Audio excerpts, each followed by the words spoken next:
delighted to have as our guest today on this profile, Charles Culver from Trantech and Kevin Riley, the new appointed president of Trantech Radiators. Trantech Radiators.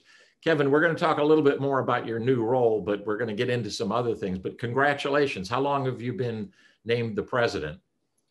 About 2 weeks now. Thank you. So, okay, that's perfect. This is great timing for us then to talk to you. I've got a lot more to talk to you about on that. But one of the things that we do in these profiles, the first thing we do is we like to talk about what is the problem that Trantech solves in the marketplace. Now, obviously, the first thing would be, oh, cooling.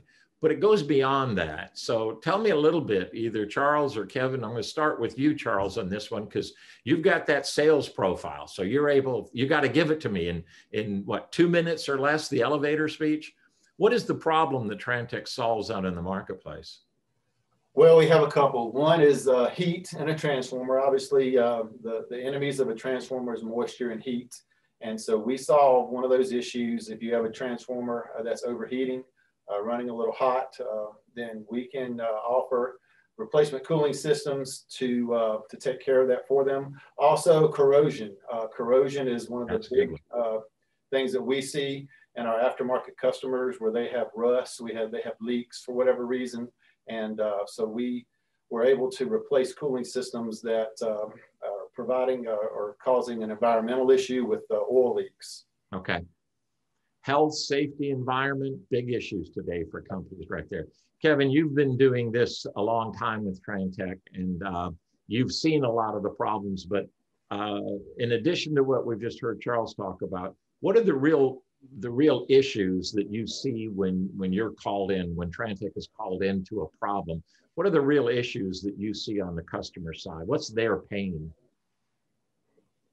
Well, I think what we see on the customer side is a culmination of probably an aging grid, where everything that you're looking at is basically 25 to up to 60 years old for some of the items that we see.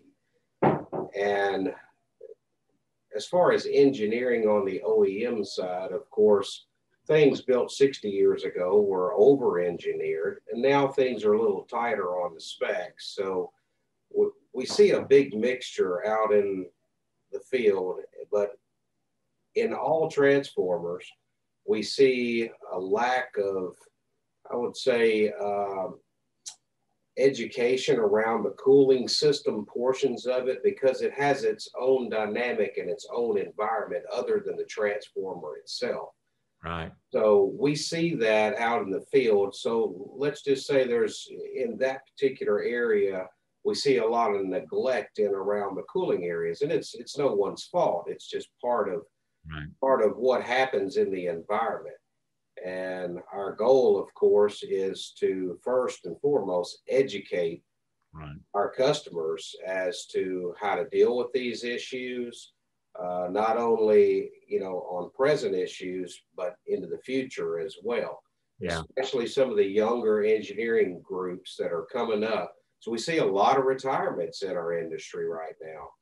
And so it's really key for us as far as education. Yeah. We participate in a lot of events every year where we as Trantech educate the younger engineers in the group and give refreshers to the middle and higher level engineers on cooling systems and their effects on the life of the transformer itself. Kevin, you just nailed the two reasons for EPRA, the two big reasons. Aging infrastructure, well beyond its design life, right? But we become depend on it. And an aging engineering base, a knowledge base that is, the legacy knowledge is leaving faster than ever. And that legacy knowledge is the guy that could say, yeah, but I know that system and and you can do it. Whereas the new guy's coming in, he's looking at specs. If we did everything that we should be doing for the grid, we'd replace the whole doggone thing because it's over its life cycle, right? We should be done with it. But so you're in the business of awareness and understanding. People need to be aware of the problem and you need to understand what to do about it. One of the things I love about Trantech is we're going to talk a little bit about some of the ways you provide the solution. But one of the things I love about Trantech is you start with an engineering solution. It's not a one size fits all, because it's not a one size fits all problem. That is, especially with some of these older generation transformers, some of the let's say more remote, the one that was at Kennecott that was up a mountain, and I guarantee you guys probably see some nasty things. I do have to tell you a quick aside. We got a call one time in the previous life. I was heavily involved in transformers, and we got a call that one of the companies that we were actually looking out for, Calpine, a big generation company, and one of their most important generating facilities out in California, the heat rise on the transformers like through the roof. Got to get out there, got to get a sample, because there were no monitors on it. That's what we were actually doing, was getting monitors on and getting data in. But the heat rise was, so we had a guy, 34-year-old veteran of the company. He gets out there, two and a half hours away. He goes to it was a coastal site, and he goes and he pulls to get the oil sample out. But when he sends the oil sample back in, he sends a little note. And the note, this was when things were manual. And the note was, I think I fixed the problem. A bird had built a nest in one of the and the cooling fan wouldn't work.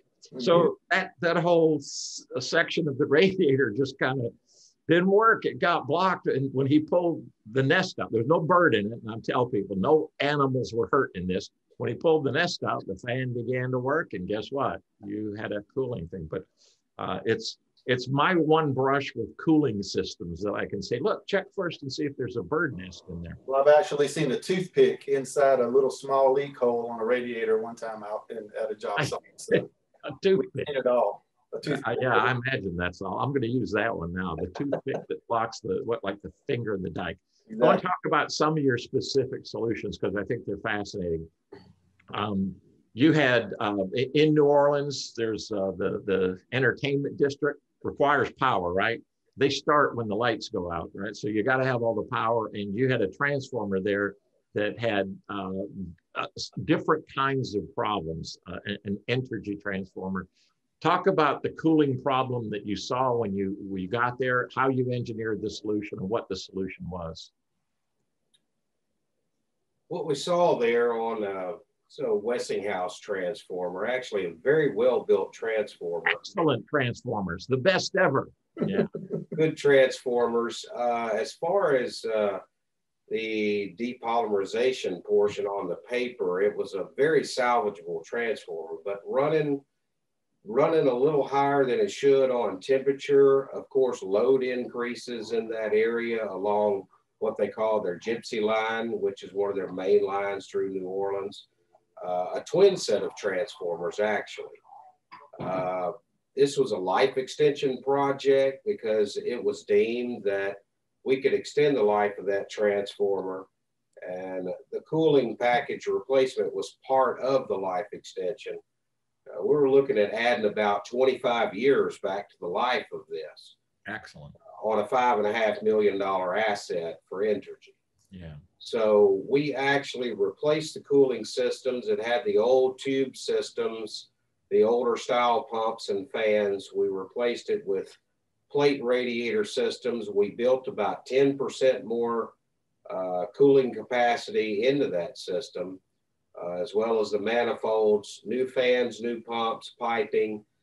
We were able to reduce the average daily temperature of that transformer, I believe it was 100 MVA, by 6 degrees C on average, which, 6 to 8 degrees C will just about double the life of a transformer. Yeah. if it still has good paper life left to it.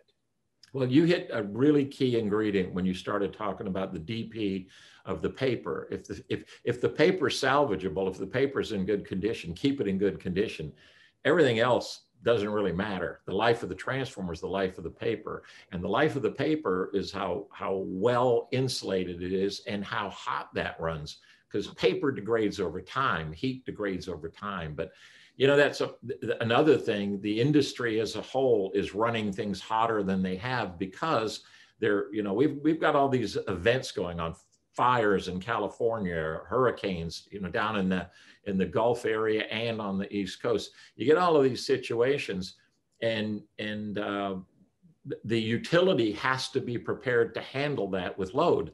You know, we put in a lot of wind and solar, and when the wind doesn't blow and the sun don't shine, you know what they depend on? That old coal-fired plant, that nuclear plant, that oil fill plant, right?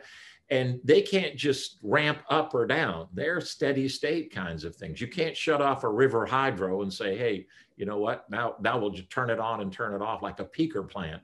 So the whole grid is changing, and the dependency on an aging infrastructure is getting worse.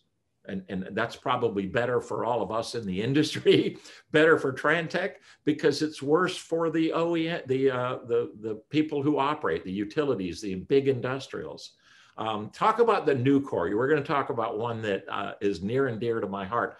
I was standing next to, I had all my PPE on, and we were touring the new core facility, steel facility out in Arkansas. And they played a joke on me because they knew I was a little skittish. Okay. I mean, if you make a loud noise behind me, I jump. And so the guy that was with me, actually worked for me, had told them that. So we went up on all the scaffolding, and we were looking at where they were making lightning. They were melting all the steel. They were making in the furnace, it was going. Well, they never told me when that furnace transformer cranks up, it is incredibly loud, incredibly powerful, and sparks start to fly everywhere. So sure enough, they cranked that bad boy up, and it started to fly, and I started to run. Well, there's nowhere to run. You're on a scaffolding way up there. They did not get video of it, which was thankful, but I just told my story. Furnace transformers are notorious for overheating, for wearing out too soon, for helping create lightning. So talk about the new core situation that you guys solved, which is an industrial situation. That particular project was unique. The Nucor had ordered new arc furnace reactors from ABB. They were shipped in from Europe, but they had been installed with water coolers on them, had been ordered with water coolers. They had determined between the time they had ordered them and they received them that their on-site water supply was not sufficient, both in cleanliness or in flow rate, to sustain these arc furnace reactors. So what Trantech did in that situation was we worked with ABB on their end as far as the design of the transformer, and we worked with Nucor on site specifics. And we were able to convert those transformers after they were received here in the US over to a forced air system. Now, this forced air system, the goal is to have a redundant system. Basically, we could take one set of coolers down or one cooler down to do maintenance while the other had sufficient cooling to still run the reactor itself. So a challenge on the engineering end when you're converting, especially off of water, which is the most efficient way to cool oil, and to switch it over to air. But in the end, we had a very successful project there. And in fact, speaking with them a couple of weeks ago, there's another plant, I think it's down in Auburn, that we might be doing the same identical thing on, because their water supply is starting to get a little shaky for them. So glad to be able to help them on that. Great project for us, and able to help the customer out as well. You know, that brings up the one of the final points I want to, because I know this about you. So you got engineering services. You start everything with the idea that you've got engineering. It's not one size fits all. You're not a cookie cutter manufacturer.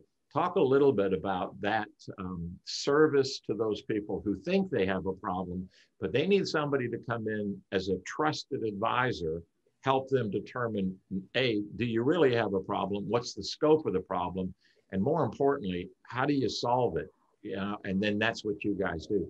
Talk about your engineering services a little bit, because that makes you unique in what you do. Yeah, every job starts out with that. You know, it'd be nice if every job that we worked on, the customer could give us the heat run data from the original OEM, but most of the time that doesn't exist. So we're basically going off of site visits, dimensional data, nameplate data, and that type stuff. So it's all basically, and it comes down to dissipating the right amount of heat to give the transformer the cooling that it needs. So that's where it starts with Kevin and myself and our engineering department here, crunching some numbers and making sure that the radiators of the cooling system is going to dissipate the correct amount of heat and do what it's intended to do for the customer. That's excellent. And I know that Trantech is a trusted advisor to people that once you do that and people know that you're looking after their best interest. And that's hard sometimes. Hey, can you get another 25 years of life out of this transformer? That's a guess. We're trying to get another 25 years out of life, but there are other factors that could keep that from happening. But you're dealing with probably the most important aging factor of a transformer. And that is interesting. When you said that, I never realized it, Kevin, but the whole cooling system is separate from, like LTCs are a little separate from in the early days, but now LTCs are integrated into transformers. The only thing that's not integrated into that transformer is the cooling system. I used to say to people, if you want to look at the danger areas, look at the radiator system, look at that, the rust and the corrosion, and look for leaks, pinhole leaks and things like that. And look at gaskets up on the top of that transformer where it's suffering all the consequences of heat, sun, and everything, because a gasket material probably is allowing egress in, moisture in, allows something out, and that's not good for the transformer. Last thing I want to focus on, Kevin, I told you I was going to do this to you, so now you got to be ready for it. So 2 weeks ago, you were tapped. The sword was put on your shoulder. You are now king. We call it president, but you've now got responsibility. Talk to me about the value system of Trantech and your goals for what you're trying to accomplish in the future here. I would say our value system here at Trantech, well, actually, I'm proud to say that I don't think it's changed since 1932. Wow. That's how long we've been in business. We've been in our current location since 1970. So there's several parts of our value system. The first part of it is to be a value to our community. Yeah. We are employing generations of people. We have people working in our facility that their parents retired from our company. We have people that have over 50 years tenure in our business, still employed today. We've been a staple of the community. We have good neighbors. We are good neighbors. In fact, we helped develop our neighbor, the National Wild Turkey Federation. And we're very proud of that, actually, because they are huge in wildlife conservation. So even out of our scope of, the utility industry, we want to be good neighbors and we want to be a good company just for the world in general. Yeah. Supporting our local educational facilities, our local high schools, our local tech schools.